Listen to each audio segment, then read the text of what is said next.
Welcome to Luca is a Billionaire, where the only thing I invest in is your answers.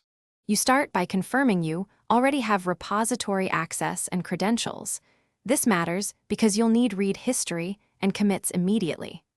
Once authenticated, locate the likely file names or modules where Norman's code could live and note any issue ID or PRs that reference him. Open a local clone, install minimal dependencies for static inspection, and prepare search tools like ripgrep or your editor's global search so you can begin targeted scans right away. Next, perform deep searches across branches and tags. Use ripgrep for speed and gitgrep for history-aware queries, running case-insensitive patterns and tokenized names. Once you find candidate snippets, trace callers and imports to follow execution paths and map where Norman's logic integrates. Inspect commit diffs and author metadata to confirm authorship and timeline.